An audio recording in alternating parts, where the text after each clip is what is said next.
शरणं गच्छामि धम्मं शरणं गच्छामि संघं।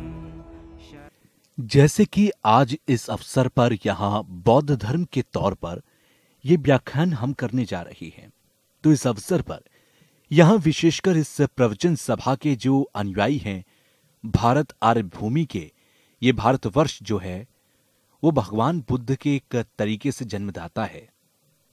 यहीं से इस धर्म की शुरुआत हुई। तो इस धर्म के 21वीं सदी के जो आप लोग हैं, जिनके अंदर भगवान बुद्ध के प्रतीक के लिए जिज्ञासा है, जिज्ञासा वाले जो अनुयायी हैं, उन्हें मैं विशेष करके आप सबको धन्यवाद करता हूं।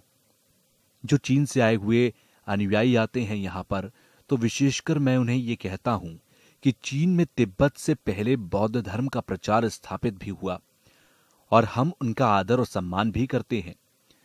आज यहां इस अवसर पर यह कहना चाहता हूं कि आप केवल अनुयायी ही नहीं हैं या शिष्य के तौर पर आप भगवान बुद्ध के जन्म स्थान के हैं, और भगवान बुद्ध के बाद नागार्जुन और जो आचार्य हुए हैं उनके जन्मभूमि के हैं, उनके राष्ट्र के हैं।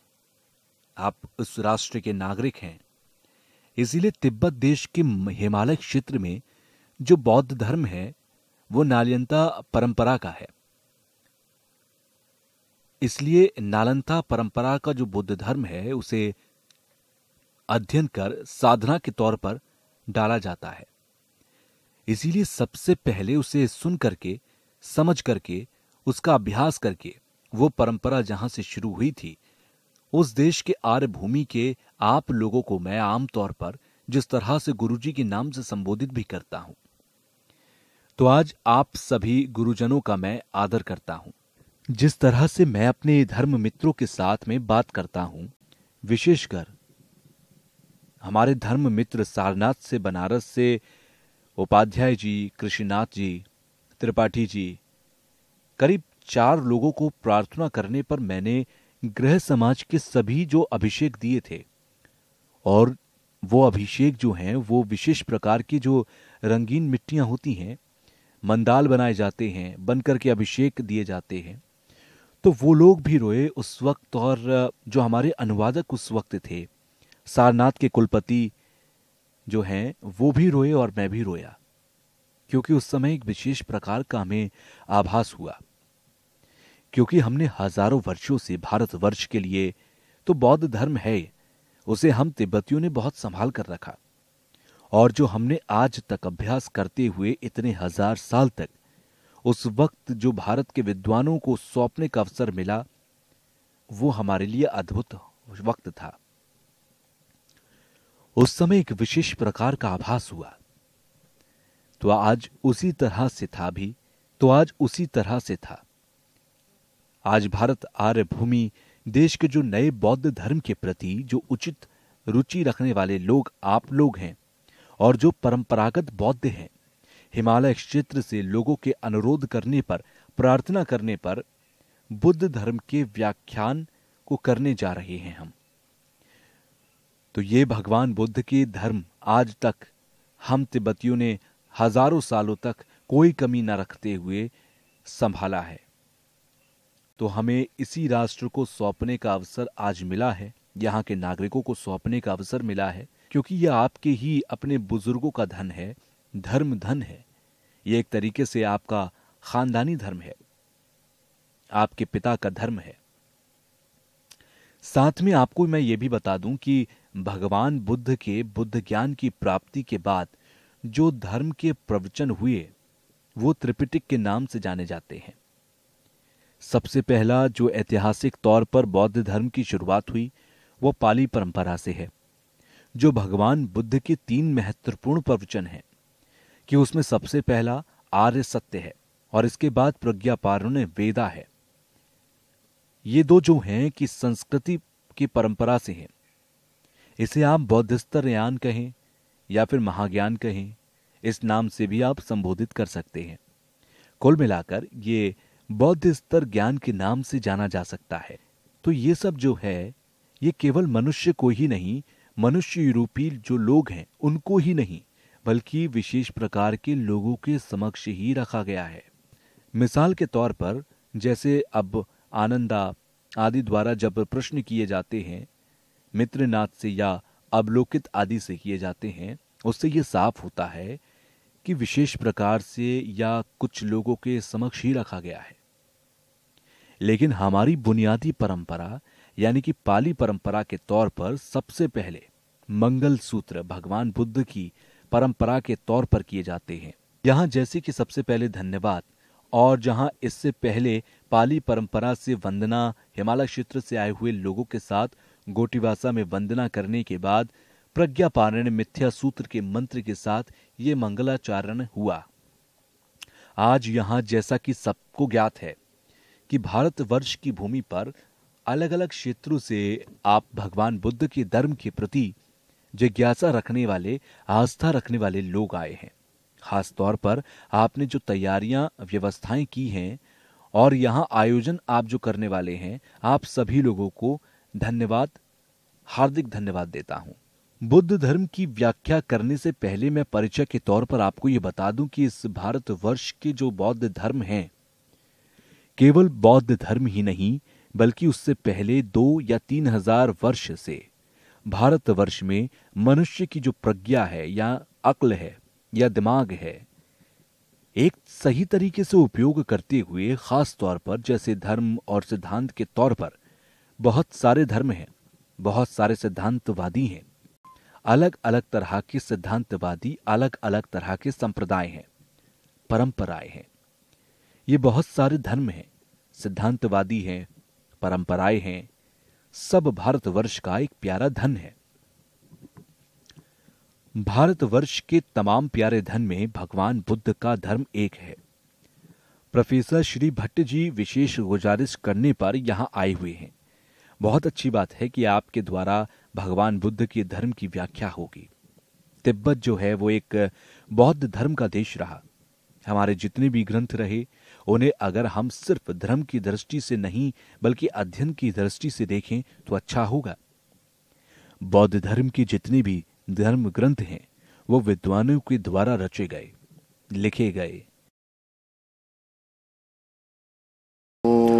तस्य भगवतो अरहतो सम्मा सम्बुद्धस्य नमो तस्य भगवतो अरहतो सम्मा सम्बुद्धस्य नमो तस्य भगवतो अरहतो सम्मा सम्बुद्धस्य बुद्धं शरणं गच्छामि धम्मं शरणं गच्छामि संघं शरणं गच्छामि द्वितीयंपि बुद्धं शरणं गच्छामि द्वितीयंपि धम्मं शरणं गच्छामि द्वितीयंपि संघं शरणं गच्छामि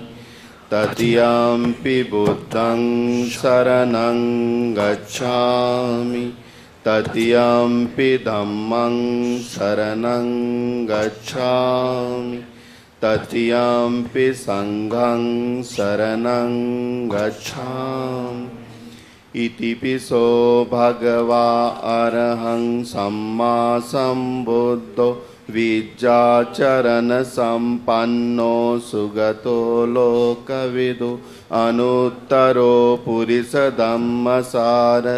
सत्ता देवमनुष्यानं बुद्धो भगवाति बुद्धं जीवितपर्यन्तं शरणं गच्छामि ये च बुद्धा अतीता च ये च बुद्धा अनागता पच्चुपन्ना च ये बुद्धा अहं वन्दामि सब नत्थि मे शरणं अयं बुद्धो मे शरणं वरं एतेन सच्च वज्रेण होतु मे जयमङ्गलम् उत्तमङ्गेन वन्देऽहं पादपंशुवरुत्तमं बुद्धेयो खलितो दोषो बुद्धो खमतु तं मम स्वाखातो भगवता धम्मो सान्दिठिको अकाली एहि पसिको ओपनैको पचतं वेदितव्यो विज्ञो हि धम्मं जीवितपर्यन्तं शरणं गच्छामि ये च धम्मा अतीता च ये च धम्मा अनागता पच्युपन्ना च ये धम्मा अहं वन्दामि सर्वदा नत्थि मे शरणं अय्यं धम्मो मे शरणं वरं एतेन सच्चवज्जेन होतु मे जयमङ्गलम् उत्तमङ्गेन वन्देऽहं धम्मं च द्विविधं वरं धम्मे यो खलितो दोषो धम्मो खमतु तं मम सुपटिपन्नो भगवतो सावकसङ्गो उजुपटिपन्नो भगवतो सावकसङ्गो न्यायपटिपन्नो भगवतो सावकसङ्गो सामीचिपटिपन्नो भगवतो सावकसङ्गो यदिदं चत्वारि पुरुषयुगानि अट्ठपुरुषभुग् एष भगवतो सावकसङ्गो आहुनेयो पाहुनेयो दक्षिणेयो अञ्जलिकरणेयो अनुत्तरं पुय्यं लोकसाति सङ्गं जीवितपर्यन्तं शरणं गच्छामि ये च सङ्गायतीता च ये च सङ्गा अनागत पच्युपन्ना च ये सङ्गा अहं वन्दामि सर्वदा नत्थि मे शरणं अय्यं सङ्गो मे शरणं वरं एतेन सच्चवज्जेन होतु ते जयमङ्गलम् उत्तमङ्गेन वन्देऽहं सङ्गं च त्रिविधोत्तमं सङ्गे यो खलितो दोषो सङ्गो खमतु तं मम एवं मे सुतं एकं समयं भगवा सावस्थियं विहरति जेतवने अनाथपिण्डिकस्य आरामे अतको अन्यतरा देवता अभिकान्ताय रत्याय अभिकान्तवन्ना केवलकपं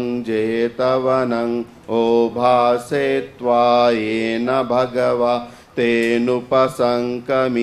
उपसङ्कमित्वा भगवन्तं अभिवादयित्वा एकमन्तं अट्ठासि एकमन्तं ठिता खोसा देवता भगवन्तं गाथाय जभासि बहुदेवा मनुष्या च मङ्गलानि अचिन्तयु आकङ्क्षमाना सोत्थानं ब्रूहि मङ्गलमुत्तमम् असेवना च बालानां पण्डितानां च सेवना जा च पूजनीयानां एतं मङ्गलमुत्तमम् पतिरूपदेशवासो च पूबे च कतपुण्यता अत्तसम्मापनिधि च एतं मङ्गलमुत्तमम्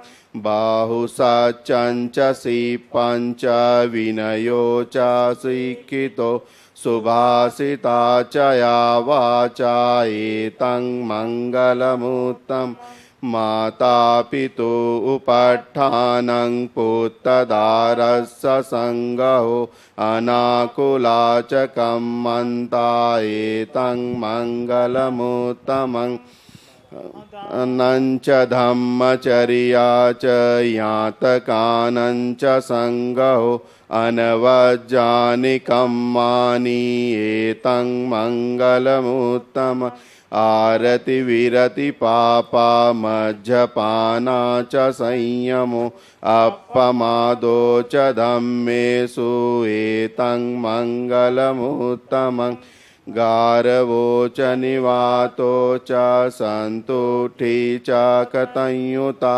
कालेन धम्मसवनं एतं मङ्गलमुत्तमं खन्ति च सोवचस्सता समनानं च दर्शनं कालेन धम्मसाकच्छा एतं मङ्गलमुत्तमं तपो च ब्रह्मचर्यश्च यर्यसच्चानदर्शनं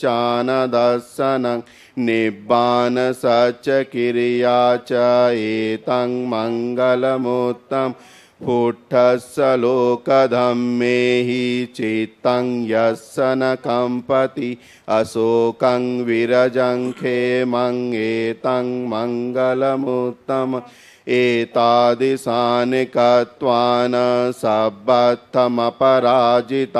सब्बद्धसोतिं गच्छन्ति तं तेषां मङ्गलमुत्तमम् एतेन सच्चवज्जेन सोतिते होतु सर्वदा एतेन सच्चवज्जेन सर्वदुःखो विनश्यतु एतेन सच्चवज्जेन होतु ते जयमङ्गलं सभीतियो विभज्जन्तु सर्वरोगो विनश्यतु माते भवन्त्वन्तरायो सुखी दीर्घायुको भवतु सर्वमङ्गलं रक्षन्तु सर्वदेवता सर्वबुद्धानुभावेन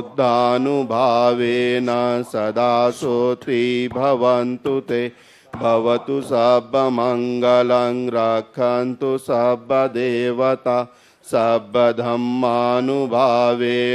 सदा सोत्री भवन्तु ते भवतु सर्वमङ्गलं रक्षन्तु सर्वदेवता सर्वसङ्घानुभावेन सदा सोत्री भवन्तु ते सर्वे सत्ता सुखी होन्तु सर्वे होतु च खेमिनो सर्वे भद्राणि पश्यन्तु मा कञ्चित् दुःखमागमा सर्वे सत्ता सुखी होन्तु सर्वे होतु च खेमिनो सर्वे भद्राणि पश्यन्तु मा कञ्चित् दुःखमागमा सर्वे सत्ता सुखी होन्तु सर्वे होतु च खेमिनो सर्वे भद्राणि पश्यन्तु मा कञ्चित् दुःखमागमा साधु साधु साधु। यहाँ जैसे तो वे एक प्रामाणिक हैं, इसलिए हम उन पर सोच विचार कर सकते हैं, वार्तालाप कर सकते हैं, क्योंकि वार्तालाप करना, बातचीत करना बहुत महत्वपूर्ण होता है। क्योंकि विद्वानों के द्वारा जो ग्रंथ लिखे गए हैं, बताए गए हैं, वो वार्तालाप करने और बातचीत करने का भी एक माध्यम है। ये सभी ग्रंथ अपनी शिक्षा और जानकारी बढ़ाने में बहुत उपयोगी हैं। तो इसीलिए आयोजकों द्वारा प्रोफेसर जी को यहाँ आने के लिए आग्रह करने के लिए मैं उन्हें बहुत धन्यवाद देता हूँ। मैं समझता हूँ कि यहाँ प्रोफेसर द्वारा जो व्याख्या होगी उसे यहाँ के नवयुवक लोग हैं, उन्हें एक आधारशिला के तौर पर यह उपयोगी साबित होगी। आज के इस प्रवचन सभा की जो व्याख्या सभा है, जो ग्रंथ है उसकी हम व्याख्या करेंगे, और वो ग्रंथ है भावनाक्रम। भावनाक्रम की रचना आचार्य कमलशील द्वारा की गई। आचार्य कमलशील जो हैं वो महाआचार्य उपाध्याय जैसे कि तिब्बत के जो राजा थे उनके प्रार्थना करने के तौर पर रखे गए थे। पहले आचार्य शांत रक्षित द्वारा आचार्य कमलशील के गुरु थे, और आचार्य शांत रक्षित के अनुयायी में से कमलशील एक विशेष थे। गुरु शिष्य दोनों की तिब्बत देश पर एक अहम भूमिका रही। आप देख सकते हैं कि जैसे ग्रंथों में आचार्य शांत रक्षित द्वारा रचना की गई, जैसे माध्यमिक दर्शन और आध्यात्मिक दर्शन पर जो शांत रक्षित ने रचना की है, और कमलशील के जो प्रमाणिक ग्रंथ हैं उनकी व्याख्या भी आचार्य शांत रक्षित जी ने बड़ी गंभीरता से की है। दोनों ही गुरु शिष्य बिहार के नालंदा विश्वविद्यालय के विद्वानों में से एक थे। इसीलिए कमलशील द्वारा रचित ग्रंथ भावना क्रम को मैं 3 तरीके से देख रहा हूं। सबसे पहले बात की गई इस ग्रंथ की। रचना इसकी तिब्बत में की गई थी। दूसरा ये कि भारतवर्ष के महान विद्वान कमलशील द्वारा इसकी रचना की गई थी। तीसरा ये कि तिब्बत के राजा द्वारा प्रार्थना करने पर इसकी रचना की गई। 3 दृष्टिकोण से अगर देखें तो सचमुच इस ग्रंथ को 3 भागों में लेकर जा सकते हैं। और आखिर में जैसे जो लिखा गया है कि तिब्बत के राजा द्वारा प्रार्थना करने पर यह ग्रंथ लिखा गया है, जैसे कि इस ग्रंथ का नाम है भावनाक्रम, भावना करने का यानी कि ध्यान करने का, और ध्यान जो है वो मन को शांत रखने का उदाहरण है। विशेष तरह के एक दर्शन प्राप्त होना ये नाम से ही स्पष्ट है। हम इस ग्रंथ को एक आधार के तौर पर भी देख सकते हैं, क्योंकि इस ग्रंथ में बौद्ध धर्म की आधारशिला यानी कि बौद्ध धर्म की बुनियादी बातों को लिखा गया। और उसके बाद दूसरा विषय जो है उसमें मन को यानी कि चित्त को किस तरह से बदलना है, कैसे काबू करना है, उसके बारे में बताया गया। उसके बाद धर्म के मार्ग पर चलते हुए हम बुद्ध के ज्ञान को कैसे प्राप्त कर सकते हैं, फिर इससे अच्छे परिणाम को प्राप्त कैसे कर सकते हैं, यह सब बताया गया। देखा जाए तो एक छोटा सा ग्रंथ है, लेकिन अध्ययन करने के लिए शरणं गच्छामि, धम्मं शरणं गच्छामि,